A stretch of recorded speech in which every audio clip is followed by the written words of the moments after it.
And just one point, I suppose, worth making about younger players. Didier Deschamps in the French camp, he had Pogba for 2 months, no dyeing his hair, no social media stuff, got him playing and got a performance out of him. Now, what Mourinho said very publicly in America 2 weeks ago, he said he hoped Pogba remembered how he operated and played and thought about the game for France and brought it home to play that way for Manchester United. So he's laying the blame on Pogba rather than what seems obvious to me. I don't know if you agree, Didi. I would praise Deschamps for the way he managed Pogba during the tournament and eventually got a couple of really outstanding performances, particularly in the final. This is what Mourinho has failed to do. Yeah, and this is what he has failed to do for a number of years. He lays the blame on other people.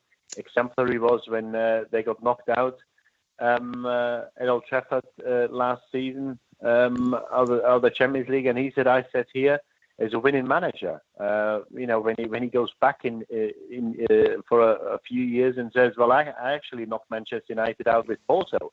I think he showed a lot of disrespect towards the club.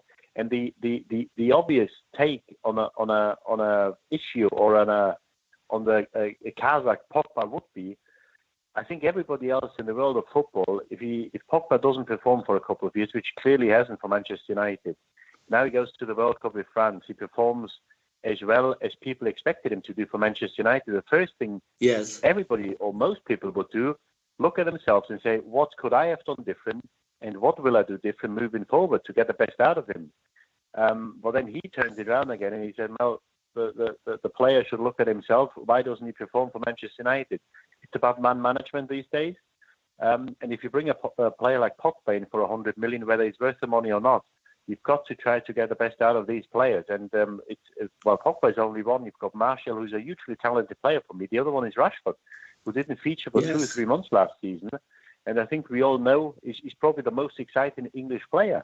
Now, he couldn't get a look in for a few months because he said that the players got issues off the field, but when he does play, he performs. So, I think his approach should change, but what we hear and what we read from him, I don't think it will change.